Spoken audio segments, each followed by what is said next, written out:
Proverbs chapter 3. My son, forget not my law, but let thine heart keep my commandments. For the length of days and long life and peace shall they add to thee. Let not mercy and truth forsake thee. Bind them about thy neck. Write them upon the table of thine heart. So shalt thou find favor and good understanding in the sight of God and man. Trust in the Lord with all thine heart, and lean on not unto thine own understanding. In all thy ways acknowledge him, and he shall direct thy paths. Be not wise in thy own eyes. Fear the Lord and depart from evil. It shall be health to thy navel, and marrow to thy bones. Honor the Lord with thy substance, and with the firstfruits of all thine increase. So shall the barns be filled with plenty, and thy press shall burst out with new wine. My son, despise not the chastening of the Lord, neither be weary of his correction. For whom the Lord loveth he correcteth, even as a father the son in whom he delighteth. Happy is the man that findeth wisdom, and the man that getteth understanding. For the merchandise of it is better than the merchandise of silver, and the gain thereof than fine gold. She is more precious than rubies, and all the things thou canst desire are not to be compared unto her. Length of days is in her right hand, and in her left hand riches and honor. Her ways are ways of pleasantness, and all her paths are peace. She is a tree of life to them that lay hold upon her, and happy is every one that retaineth her. The Lord by wisdom hath founded the earth, by understanding hath he established the heavens. By his knowledge the depths are broken up, and the clouds drop down the dew. My son, let them not depart from thine eyes, and keep sound wisdom and discretion. So shall they be life unto thy soul, and grace to thy neck. Then shalt thou walk in thy way safely, and thy foot shall not stumble. When thou liest down, thou shalt not be afraid. Thou shalt lie down, and thy sleep shall be sweet. Be not afraid of sudden fear, neither of the desolation of the wicked, when it cometh. For the Lord shall be thy confidence, and shall keep thy foot from being taken. Withhold not good from them who it is due, when it is in the power of thine hand to do it. Say not unto thy neighbor, Go and come again, and tomorrow I will give, when thou hast it by thee. Devise not evil against thy neighbor, seeing he dwelleth securely by thee. Strive not with a man without cause, if he have done thee no harm. Envy thou not the oppressor, and choose none of his ways. For the froward is abomination to the Lord, but his secret is with the righteous. The curse of the Lord is in the house of the wicked, but he blesseth the habitation of the just. Surely he scorneth the scorners, but he giveth grace unto the lowly. The wise shall inherit glory, but shame shall be the promotion of fools.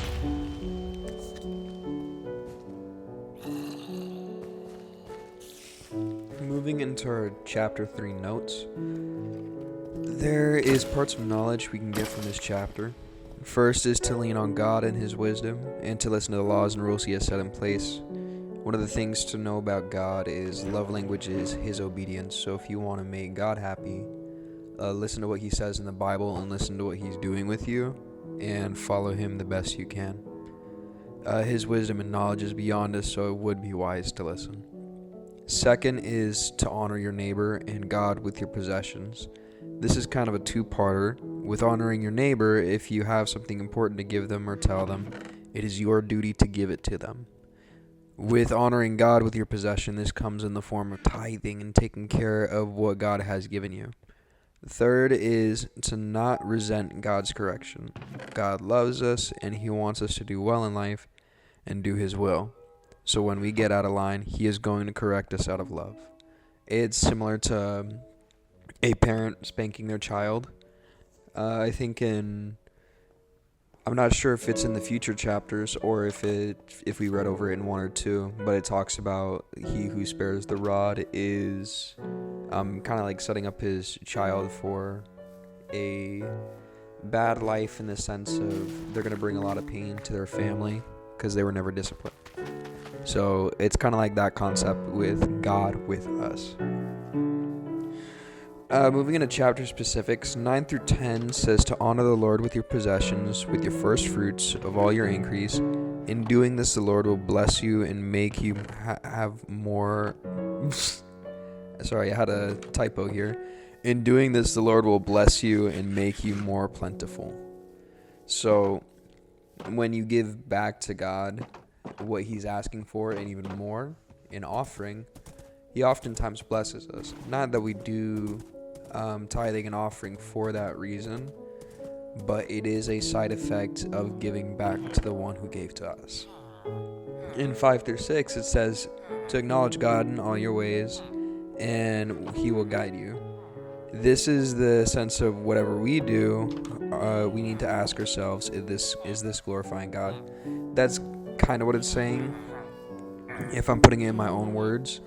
So maybe where you could apply this is things like, what music are you listening to? How are you talking when you're around your friends? Things you do throughout your day, maybe for you, maybe not necessarily spiritual, but are they glorifying God in the sense of this is right, this is holy, this is okay?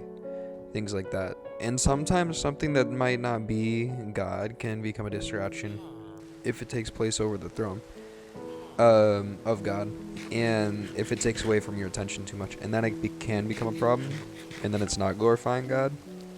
But think about what you do throughout your day, what you're saying, what you're wearing, and just ask yourself, is this something that God would want me to do, say, act or watch or hear? In 9 through 20, it shows how powerful God's wisdom and understanding is. He formed the world by them and the heavens. I don't even think God really had to speak in order to create the earth and the heavens. He could have thought it into existence, but He did speak to show how powerful His word is. When He speaks, things move. So those verses really show His power in His wisdom, understanding, and His words. In reflecting and applying, things to apply to our life from this chapter would be to lean on God in all matters. If I'm struggling with something, pray about it. If a challenge or a problem comes up, pray about it. Talk to God and go with what He says. Another thing to learn is to honor God through tithing and managing what He has given me well. Learn to take correction well. There's going to be plenty of mess-ups, but listen to the voice of correction. Tell others about the gospel. You have what they need, and to withhold that is a sin. These are the main applications I find in this chapter. I think we kind of went over it, but I'll go over it again just to kind of reiterate. You're going to mess up, but it's not exactly about the mess up, it's how you bounce back from it. That's the important thing, and you're going to get corrected. You're going to get guided by a lot of authorities in your life, and me personally, I don't like that sometimes. Me personally, I kind of hate feeling like I did something wrong, even though I know what I did was wrong, or feel like I'm doing something incorrectly, and then being told a better way to do it or the right way to do it. And sometimes I don't like that because I want to do it my way. But the basis of being understanding and then being wise is be understanding of what someone is trying to teach you. In that, you'll gain wisdom because you learn from other people. You let yourself be open to learning. Be open to learn. And then also, last thing I'll say is we do need to tell others about the gospel. We don't hide that. We should walk with this in our heart, and when God presents the chance to give it to somebody, we need to talk about it. That is our duty as Christians, and that is another way we honor God. We honor God in that.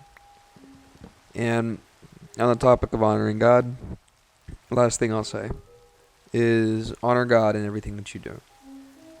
Walking through your day, think about just my main 3 points are: what am I wearing, what am I saying, what am I hearing, or even how I'm acting. Those 4 things, not 3.